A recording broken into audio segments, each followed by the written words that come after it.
ಎಲ್ಲರಿಗೂ ನಮಸ್ಕಾರ. The deep ಡೈವ್ಗೆ ಸ್ವಾಗತ. ಇವತ್ತು ನಮ್ಮ ಜೊತೆ the inner tide mastering peace within the storm ಅನ್ನೋ ಒಂದು ಬರಹದ ಕೆಲವು ಆಯ್ದ ಭಾಗಗಳಿವೆ. ಇದರ ಟಾಪಿಕ್ ಅಂದ್ರೆ ವಿಷಯ ತುಂಬಾ ಸಿಂಪಲ್ ಆಗಿ ಕೇಳಿಸಬಹುದು, ಆದ್ರೆ ನಮ್ಮೆಲ್ಲರ ಲೈಫ್ಗೆ ರೊಂಬ ಹತ್ರವಾದದ್ದು. ಹೊರಗಡೆ ಎಷ್ಟೇ ಗದ್ದಲ, ಒತ್ತಡ ಏನೇ ಇರ್ಲಿ, ನಮ್ಮೊಳಗಿನ ಶಾಂತಿಯನ್ನ ನಾವು ಕಳಕೊಳ್ದೇ ಇರೋದು ಹೇಗೆ? ಈ ಬರಹದ ಶುರುವಲ್ಲೇ ಒಂದು ಸಾಲಿದೆ. ಅದು ನನ್ನ ಗಮನವನ್ನ ತುಂಬಾ ಸೆಳೆಯಿತು. ಸ್ವಸ್ಥಿತಿಯನ್ನು ಸ್ಥಿರಗೊಳಿಸಿ ಪರಿಸ್ಥಿತಿಗಳ ಮೇಲೆ ವಿಜಯ ಸಾಧಿಸುವ ಶಕ್ತಿ ಸ್ವರೂಪ ಭವ. ಫಸ್ಟ್ ಓದಿದಾಗ ಇದೇನೋ ಆಶೀರ್ವಾದದ ತರ ಕಾಣುತ್ತೆ, ಆದ್ರೆ ಇದ್ರೊಳಗೊಂದು ದೊಡ್ಡ ತಂತ್ರನೇ ಇದೆ ಅನ್ಸ್ತು ನಂಗೆ. ಖಂಡಿತ, ನೀವು ಹೇಳಿದ್ ತುಂಬಾ ಸರಿ. ಇದೊಂದು ಸ್ಟ್ರಾಟಜಿ. ಅಂದ್ರೆ ಪರಿಸ್ಥಿತಿಗಳನ್ನು ಬದಲಾಯಿಸೋಕೆ ಹೋಗೋ ಮೊದಲು ನಮ್ಮ ಸ್ವಸ್ಥಿತಿ ಅಂದ್ರೆ ನಮ್ಮ ಒಳಗಿನ ಸ್ಥಿತಿಯನ್ನ ಸರಿ ಮಾಡ್ಕೋಬೇಕು ಅಂತ. ಈ ಬರಹದ ಬ್ಯೂಟಿನೇ ಅದು. ದೊಡ್ಡ ದೊಡ್ಡ ತತ್ವಗಳನ್ನ ಏನೋ ಕಷ್ಟವಾದ ಪದಗಳಲ್ಲಿ ಹೇಳಲ್ಲ, ಬದಲಿಗೆ ಒಂದು ಸಿಂಪಲ್ ಕಥೆ ಮೂಲಕ ನಮ್ಮ ತಲೆಗೆ ಹೋಗೋ ಹಾಗೆ ಮಾಡುತ್ತೆ. ಆ ಕಥೆಗೆ ಬಂದ್ಬಿಡೋಣ, ಬನ್ನಿ. ಒಬ್ಬ ಗುರು ಮತ್ತೆ ಅವರ ಶಿಷ್ಯರ ನಡುವಿನ ಒಂದು ಮಾತುಕತೆ ಇದು. ಗುರು ಒಂದು ಪ್ರಶ್ನೆ ಕೇಳ್ತಾರೆ, ನಿಮ್ಮ ಜೀವನದ ಅತಿ ದೊಡ್ಡ ಶತ್ರು ಯಾರು ಅಂತ. ಅದಕ್ಕೆ ಶಿಷ್ಯರು ಕೊಡುವ ಉತ್ತರಗಳು. ಸತ್ಯ ಹೇಳ್ಬೇಕಂದ್ರೆ ನಾನೇ ಆ ಜಾಗದಲ್ಲಿದ್ದಿದ್ರೆ ಇದೇ ಉತ್ತರಗಳನ್ನೇನೋ ಕೊಡ್ತಿದ್ದೆ. ಒಬ್ಬ ಹೇಳ್ತಾನೆ ಪರಿಸ್ಥಿತಿಗಳು ಅಂತ, ಇನ್ನೊಬ್ಬ ಜನರು ಅಂತ. ಹೌದು, ನನ್ನನ್ನ ಅರ್ಥ ಮಾಡ್ಕೊಳ್ಳದ ಜನ ಅಂತ. ಎಕ್ಸಾಕ್ಟ್ಲಿ. ಮತ್ತೊಬ್ಬ ನನ್ನ ಅದೃಷ್ಟ, ನನ್ನ ಹಣೆಬರಹನೇ ಸರಿಯಿಲ್ಲ ಅಂತಾನೆ. ಇದು ಎಷ್ಟು ನಿಜ ಅಲ್ವಾ? ನಮ್ಮ ಲೈಫ್ನಲ್ಲಿ ಏನಾದ್ರೂ ಹೆಚ್ಚು ಕಮ್ಮಿ ಆದ್ರೆ ನಾವು ಫಸ್ಟ್ ಬ್ಲೇಮ್ ಮಾಡೋದು ಇವುಗಳನ್ನ. ಹೌದು, ಇದು ಸಹಜ. ಹೊರಗಡೆ ಕಾರಣ ಹುಡುಕೋದು ಯಾವಾಗ್ಲೂ ಸುಲಭ. ಆರೆ ಇಲ್ಲಿ ಕತೆ ಒಂದು ಟರ್ನ್ ತಗೊಳುತ್ತೆ. ಗುರು ಈ ಉತ್ತರಗಳನ್ನೆಲ್ಲ ಕೇಳಿ ಸುಮ್ಮನೆ ನಗ್ತಾರೆ. ಅವರ ಆ ನಗು ಇದೆಯಲ್ಲ, ಅದು ಆ ಶಿಷ್ಯರಿಗೆ ಒಂಥರ ಶಾಕ್ ಕೊಟ್ಟ ಹಾಗೆ. ಯಾಕಂದ್ರೆ ಅವರ ಪ್ರಕಾರ ಈ ಮೂರೂ ಉತ್ತರಗಳು ತಪ್ಪು. ಅವರು ಹೇಳ್ತಾರೆ, ನಿಮ್ಮ ನಿಜವಾದ ಶತ್ರು ಹೊರಗಿಲ್ಲ, ನಿಮ್ಮ ಅಸ್ಥಿರವಾದ ಮನಸ್ಸೇ ನಿಮ್ಮ ಅತಿ ದೊಡ್ಡ ಶತ್ರು ಅಂತ. ವಾವ್! ಒಂದು ಕ್ಷಣ ಯೋಚಿಸಿದ್ರೆ ಇದು ಎಷ್ಟು ನಿಜ ಅನ್ಸುತ್ತೆ. ಅಂದ್ರೆ ಸಮಸ್ಯೆ ಹೊರಗಿನ ಪರಿಸ್ಥಿತಿಯದ್ದಲ್ಲ, ಅಲ್ವೇ ಅಲ್ಲ, ಆ ಪರಿಸ್ಥಿತಿಗೆ ನಮ್ಮ ಮನಸ್ಸು ಹೇಗೆ ರಿಯಾಕ್ಟ್ ಮಾಡುತ್ತೆ ಅನ್ನೋದ್ರಲ್ಲಿದೆ ಅಂತ.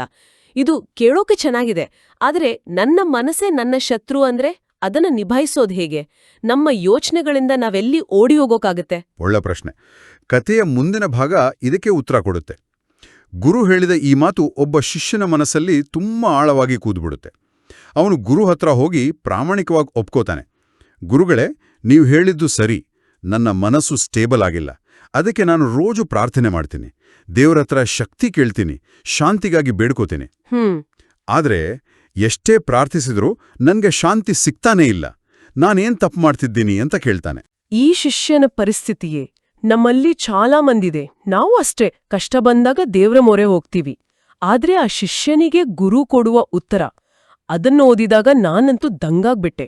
ಹೌದು, ಅವ್ರು ಇನ್ನೊಂದು ಮಂತ್ರನೋ ಪೂಜೆನೋ ಹೇಳ್ಕೊಡಲ್ಲ. ಇಲ್ಲವೇ ಇಲ್ಲ, ಬದಲಿಗೆ ಒಂದು ಅದ್ಭುತವಾದ ಉದಾಹರಣೆ ಕೊಡ್ತಾರೆ. ಹೌದು, ಗುರು ಹೇಳ್ತಾರೆ, ಮಗು, ನಿನ್ನ ಪರಿಸ್ಥಿತಿ ಹೀಗಿದೆ ಗೊತ್ತಾ?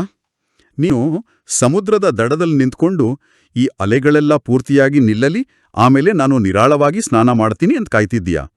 ಆದ್ರೆ ನೀನೇ ಹೇಳು, ಸಮುದ್ರದ ಅಲೆಗಳು ಯಾವತ್ತಾದ್ರೂ ನಿಲ್ಲುತ್ತಾ? ಓ, ಎಷ್ಟು ಸಿಂಪಲ್, ಆದ್ರೆ ಎಷ್ಟು ಪವರ್ಫುಲ್ ಹೋಲಿಕೆ ಅಲ್ವಾ? ಜೀವನದ ಸಮಸ್ಯೆಗಳು ಸಮುದ್ರದ ಅಲೆಗಳ ಹಾಗೆ. ಅವು ಬರ್ತವೆ, ಹೋಗ್ತವೆ, ಅವು ನಿಲ್ಲಿ ಅಂತ ಕಾಯೋದು ಮೂರ್ಖತನ. ಗುರು ಮುಂದುವರಿಸಿ ಹೇಳ್ತಾರೆ, ಅಲೆಗಳು ನಿಲ್ಲಲ್ಲ, ನೀನೇ ಈಜೋಕೆ ಕಲಿಬೇಕು. ಈ ಒಂದೇ ಒಂದು ಸಾಲಲ್ಲಿ ಇಡೀ ಚರ್ಚೆಯ ಸಾರಾಂಶನೇ ಇದೆ. ಇಲ್ಲಿ ಈಜೋಕೆ ಕರೆಯೋದು ಅಂದ್ರೆ ಏನು ಅಂತ ನಾವು ಸ್ವಲ್ಪ ಡೀಪ್ ಆಗಿ ನೋಡ್ಬೇಕು. ಇದು ಸಮಸ್ಯೆಗಳಿಂದ ಓಡಿ ಹೋಗೋದಲ್ಲ, ಅಥವಾ ಅವುಗಳನ್ನ ಇಗ್ನೋರ್ ಮಾಡೋದು ಅಲ್ಲ.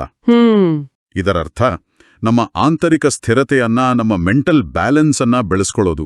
ಹೊರಗಡೆ ಎಷ್ಟೇ ದೊಡ್ಡ ಅಲೆ ಬರಲಿ, ನಮ್ಮೊಳಗಿನ ಶಾಂತಿ ಅನ್ನೋ ದೋಣಿ ಮುಳುಗದ ಹಾಗೆ ನೋಡ್ಕೊಳ್ಳೋ ಕಲೆ. ಶಾಂತಿ ಅಂದ್ರೆ ಸಮಸ್ಯೆಗಳೇ ಇಲ್ಲದ ಸ್ಥಿತಿಯಲ್ಲ, ಸಮಸ್ಯೆಗಳ ಮಧ್ಯೆಯೂ ಸ್ಥಿರವಾಗಿರೋ ಮನಸ್ಸಿನ ಸ್ಥಿತಿ. ಆದ್ರೆ ಒಂದು ಪ್ರಶ್ನೆ.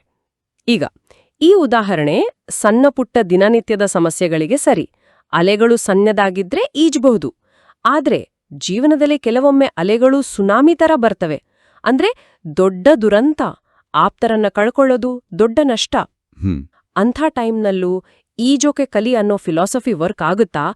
ಆಗ ಮನಸ್ಸನ್ನ ಸ್ಥಿರವಾಗಿಟ್ಕೊಳ್ಳೋದು ಅಸಾಧ್ಯ ಅಲ್ವಾ? ಇದು ಬಹಳ ಮುಖ್ಯವಾದ ಮತ್ತು ಸೂಕ್ಷ್ಮವಾದ ಪ್ರಶ್ನೆ. ಈ ಬರಹ ಭಾವನೆಗಳನ್ನ ಹತ್ತಿಕ್ಕಿ ಅಂತ ಹೇಳಲ್ಲ, ನೋವನ್ನ ಅನುಭವಿಸಬೇಡಿ ಅಂತಾನೂ ಹೇಳಲ್ಲ.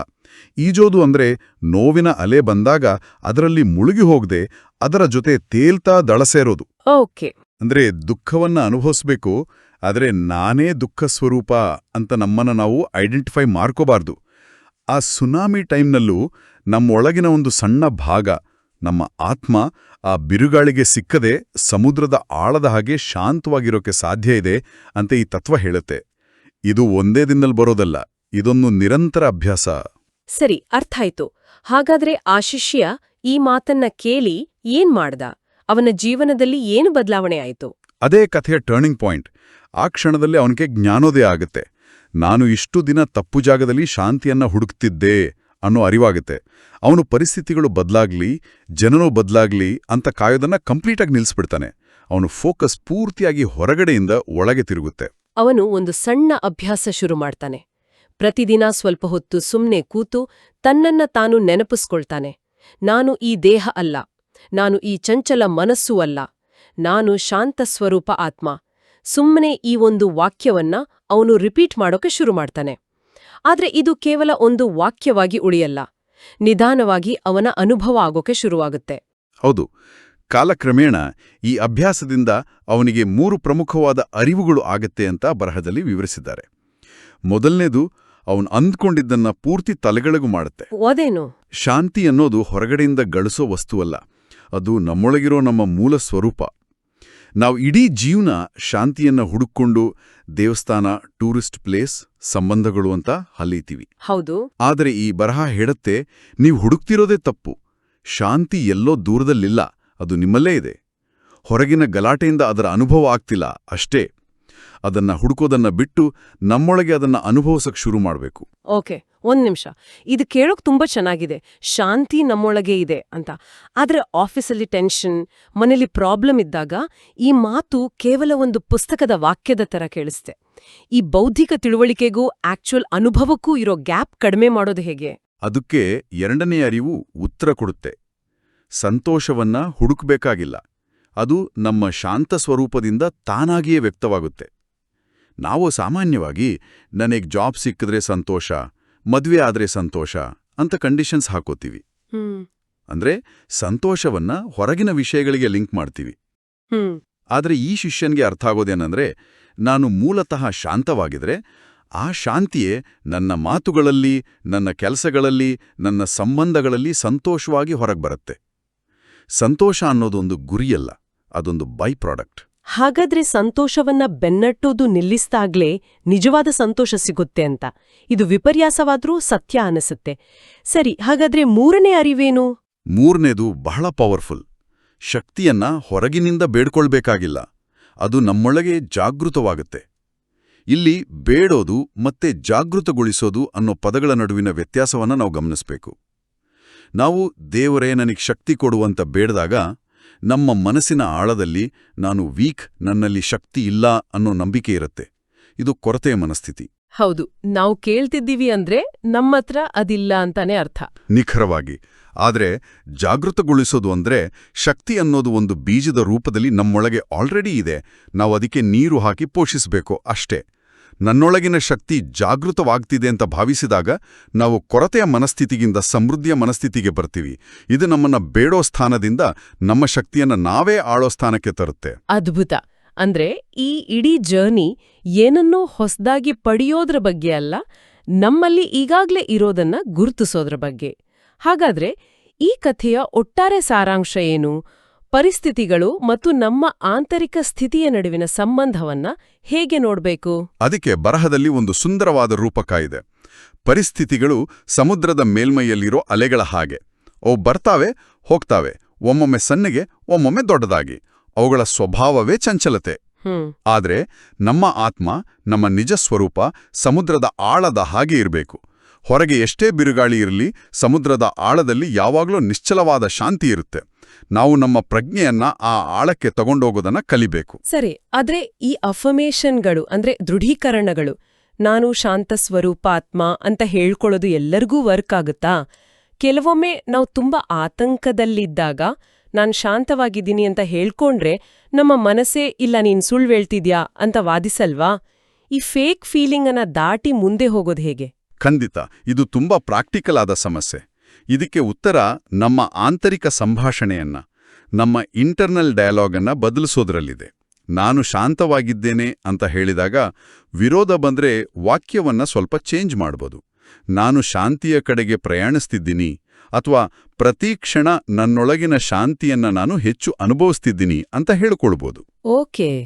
ಇದು ತಕ್ಷಣದ ಬದಲಾವಣೆ ಅಲ್ಲ, ಇದೊಂದು ಟ್ರೈನಿಂಗ್. ಜಿಮ್ಗೆ ಹೋದ ಮೊದಲ ದಿನಾನೇ ಸಿಕ್ಸ್ ಪ್ಯಾಕ್ ಬರಲ್ಲ. ಹಾಗೇನೆ ನಮ್ಮ ಮನಸ್ಸಿಗೆ ವರ್ಷಗಳಿಂದ ನೆಗೆಟಿವ್ ಮಾತುಗಳನ್ನ ಹೇಳಿ ಒಂದೇ ದಿನದಲ್ಲಿ ಅದನ್ನ ಬದಲಾಯಿಸ್ಕೋಕಾಗಲ್ಲ. ಇದು ನಿರಂತರವಾದ ಪ್ರೀತಿಯಿಂದ ಮಾಡೋ ಅಭ್ಯಾಸ. ಹಾಗಾದ್ರೆ ಇದೊಂದು ನಿರ್ಧಾರದ ವಿಷಯ. ಕೊನೆಯದಾಗಿ ಈ ಬರಹ ನಮ್ಮಿಂದ ಒಂದು ನಿರ್ಧಾರವನ್ನ ತಗೊಳಚೆ ಕೇಳ್ಕೊಳ್ಳುತ್ತೆ.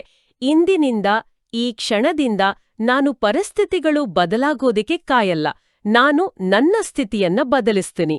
ಈ ಒಂದು ದೃಢ ಸಂಕಲ್ಪವೇ ದೊಡ್ಡ ಬದಲಾವಣೆಗೆ ದಾರಿ ಮಾಡಬಹುದು. ಇದರ ಜೊತೆಗೆ ಅಭ್ಯಾಸಕ್ಕೆ ಕೆಲವು ದೃಢೀಕರಣಗಳನ್ನು ಕೊಟ್ಟಿದ್ದಾರೆ. ಹೌದು, ಆ 3 ದೃಢೀಕರಣಗಳು ಇಡೀ ಚರ್ಚೆಯ ಸಾರಾಂಶದ ಹಾಗೆ ಇವೆ. 1. ನಾನು ಶಾಂತ ಸ್ವರೂಪ ಆತ್ಮ, ಅಂದ್ರೆ ನನ್ನ ಮೂಲ ಸ್ವಭಾವವೇ ಶಾಂತಿ. 2. ನಾನು ಶಕ್ತಿ ಸ್ವರೂಪ ಆತ್ಮ, ಶಕ್ತಿ ನನ್ನಲ್ಲೇ ಇದೆ, ಅದನ್ನ ಜಾಗೃತಗೊಳಿಸಬೇಕು. ಮತ್ತು 3. ನಾನು ಪ್ರಕಾಶ ಸ್ವರೂಪ ಆತ್ಮ, ಅಂದ್ರೆ ಜ್ಞಾನ ಮತ್ತು ಸ್ಪಷ್ಟತೆಯ ಬೆಳಕು ನನ್ನಲ್ಲೇ ಇದೆ. ಇವತ್ತಿನ ಈ ಚರ್ಚೆ ಬಹಳ ಆಳವಾಗಿತ್ತು. ವಿಷಯವನ್ನ ಮುಗಿಸೋ ಮೊದಲು ಕೇಳುಗರಿಗೆ ಒಂದು ಅಂತಿಮ ಆಲೋಚನೆಯನ್ನ ಬಿಟ್ಹೋಗೋಣ. ಖಂಡಿತ. ಇಡೀ ಚರ್ಚೆಯ ನಂತರ ಒಂದು ವಿಷಯ ಸ್ಪಷ್ಟ. ನಾವು ಶಾಂತಿ, ಶಕ್ತಿ, ಸಂತೋಷವನ್ನ ಕಳ್ಕೊಂಡಿಲ್ಲ. ಅವು ನಮ್ಮಲ್ಲೇ ಇವೆ, ಕೇವಲ ಮರ್ತು ಹೋಗಿದ್ದೀವಿ.